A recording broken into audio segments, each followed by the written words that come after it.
Hello friends, আজি আমি এটা বহুত পপুলাৰ ডিশ এটা বনাব গৈছোঁ। এইটো হ'ল কঢ়াই পনীৰ। আহকচোন চাওঁ ৰেষ্টুৰেণ্ট ষ্টাইলত কঢ়াই পনীৰ ঘৰতে কেনেকৈ বনাব পাৰে। আশা কৰোঁ আপোনালোকে ভাল পায় ভিডিঅ'টো চাই। যদি আপোনালোকে ভাল পায় please like share and subscribe কৰি দিওঁ মোৰ চেনেলটো। আহকচোন চাওঁ কেনেকৈ বনায়। আমি এখন কেৰাহী গৰম কৰি লৈছোঁ। ইয়াত আমি অলপমান তেল দি দিম ভেজিটেবলছখিনি ফ্ৰাই কৰি ল'বলৈ। পনীৰটো বনাবলৈ আমি ফাৰ্ষ্টতে পিঁয়াজটো এনেদৰে আমি ছেপাৰেট কৰি লৈছোঁ। তাৰপাছত কেপচিকাম আমি এনেকৈ ডাঙৰকৈ শ্লাইচ কৰি লৈছোঁ। টমেটো বিলাহীটো আমি এনেকৈ ডাঙৰকৈ অলপ শ্লাইচ কৰি লৈছোঁ। অলপমান আদা ৰচুন লৈছোঁ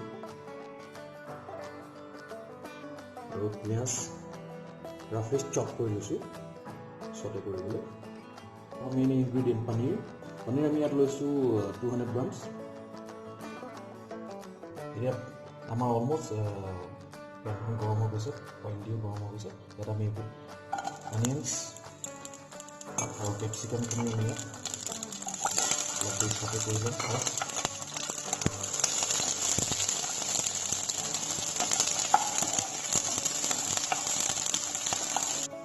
অলমষ্ট আমি 2 মিনিটমান এইটো চটে কৰি ল'লোঁ, ভাজি ল'লোঁ। এতিয়া ভাজি লোৱাৰ পাছত আমি এইটো ছেপাৰেট কৰি ল'ম। ছেপাৰেট কৰি বাউলটাত আমি এনেকৈ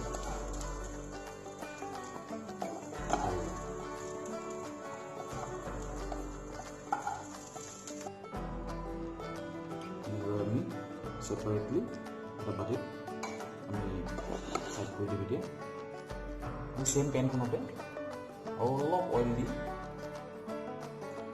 বাকী চব্জিখিনি আমি ফ্ৰাই কৰি ল'ম।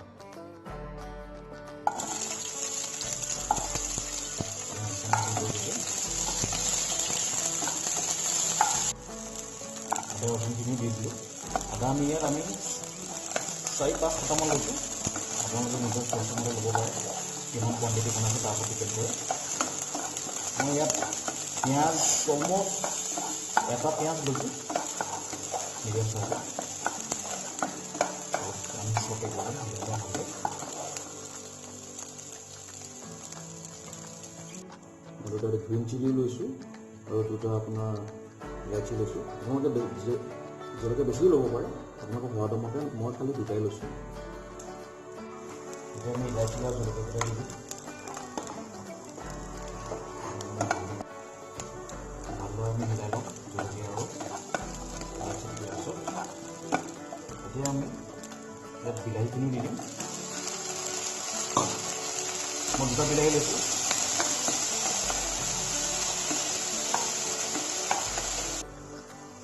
আমি স্লাইটলি অলপ নিমখ দি দিম, 1/2 টেবুলস্পুন হয়। পিঁয়াজ আৰু বিলাহীখিনি ভালদৰে লৈ যাব।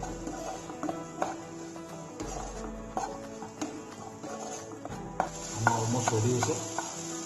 আমি একচুৱেলি ফাৰ্ষ্টত আমি এইখিনি ফ্ৰাই কৰি এটা কাৰণে লৈছোঁ যাতে ইয়াৰ কেঁচা স্মেলটো স্মেলটো যাতে গুচি যায়। পিঁয়াজৰ, বিলাহী, আদা ৰচুন চবৰে যাতে ইয়াৰ স্মেলটো গুচি যায়, কেঁচা স্মেলটো। এতিয়া অলমষ্ট এইখিনি হৈ যোৱাৰ পাছত আমি এইখিনি এটা ফাইন পেষ্টত আমি গ্ৰাইণ্ড কৰি ল'ম মিক্সাৰ। আমাৰ অলমষ্ট হৈ গ'ল। এতিয়া মই গেছটো অফ কৰি দিম। অফ কৰি মেলি এইখিনি অলমষ্ট 5 মিনিটছমানৰ কাৰণে মই ঠাণ্ডা হ'বলৈ দিম, মিক্সিত পিছা হ'ব। ঠাণ্ডা হৈ যোৱাৰ পাছত আমি মিক্সিৰ জাৰটোলৈ পিঁয়াজ আৰু বিলাহীৰ এইখিনি আমি মিক্সিত জাৰটোত দি মেলি আমি গ্ৰাইণ্ড কৰি ল'ম, ফাইন পেষ্ট এটা বনাই ল'ম। এইখিনিত আমি স্লাইটলি ফ্ৰাই কৰাৰ আগত অকণমান আমি ৰেড চিলি দি দিম। ৰেড চিলি দিলে কালাৰটো বৰ ভাল উঠি আহে। আপোনালোকে স্কিপ কৰিব পাৰে। মই খালি অলপ ৰেড চিলি দি ভালকৈ বনাই মেলি পনীৰখিনি মই ফ্ৰাই কৰি ল'ম দিয়াৰ আগত। আমি পনীৰখিনি অলপমান তেলত ফ্ৰাই কৰি ল'ম।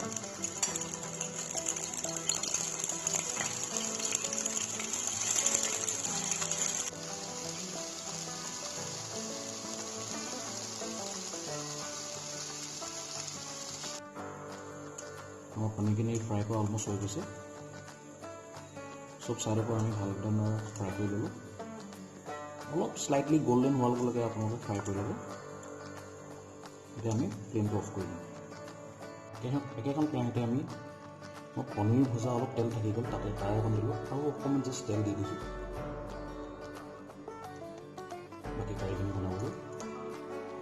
ইয়াত আমি 2খন তেজপাত আৰু অলপ জিৰা দি দিম।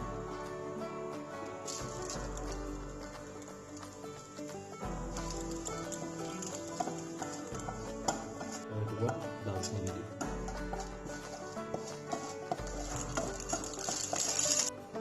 আমি তেলতে 1 টিস্পুনমান ৰেড চিলি দি দিম। ৰেড চিলি মই তেলৰ এটা কাৰণে দিছোঁ।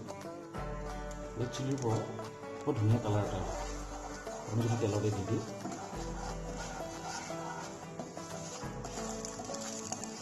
মিডিয়ামটো আপোনাৰ ফ্লেমটো মিডিয়াম ৰাখিব যাতে মছলাখিনি জ্বলি নাযায়। এতিয়া আমি গ্ৰাইণ্ড কৰা পেষ্টখিনি আমি দি দিম, যিখিনি আমি মিক্সিত গ্ৰাইণ্ড কৰি লৈছোঁ। আৰু ধৰণে আমি মিক্স কৰি দিম।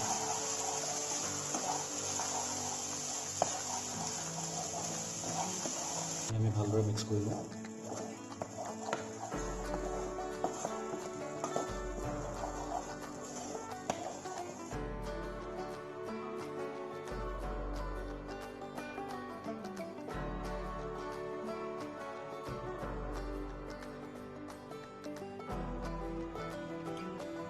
এতিয়া মই এই মিক্সিত লাগি থকা পেষ্ট তাত অলপ পানী দি মেলি মই উলিয়াই ল'লোঁ। সেইখিনি উলিয়াই মেলি ইয়াত দি দিওঁ।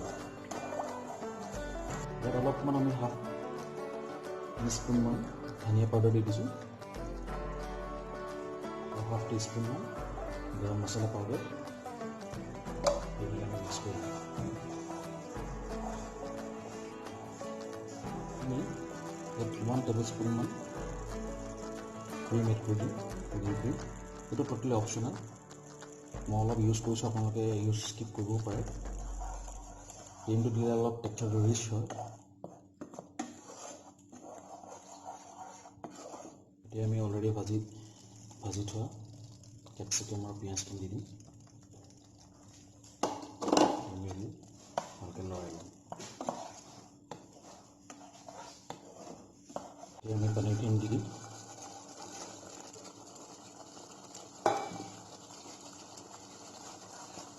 ভালদৰে লৰাই ল'ম।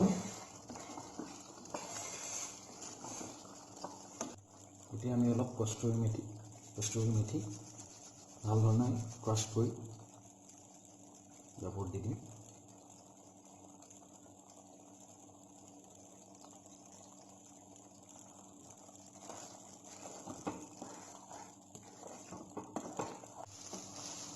এতিয়া আমি অলপমান গৰম পানী দি দিম। আপোনালোকে কনচিষ্টেঞ্চিটো কেনেকুৱা বিচাৰে তেনেকৈ আপোনালোকে কৰিব পাৰে। গ্ৰেভিটো ঠিক বিচাৰে বা পাতলা বিচাৰে আপোনালোকৰ চইচত আপোনালোকে কৰিব পাৰে। আপোনালোকে টেষ্ট কৰি চাই ল'ব। অলপ নিমখটো যদি কমি হয় অলপ দি দিব। মোৰ অলপ কম হৈছে, মই আৰু অলপ দি লৈছোঁ, হাফ টেবুলস্পুনমান টিস্পুন চৰি।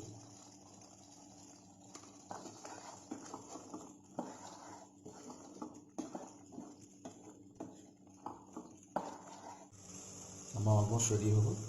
এতিয়া আমি ওপৰতে অলপ ধনিয়া স্প্ৰিংকল কৰি দিম। গেছটো আমি বন্ধ কৰি দিম। It's ready to serve. আমি বাতি এটা চাৰ্ভ কৰি ল'ম।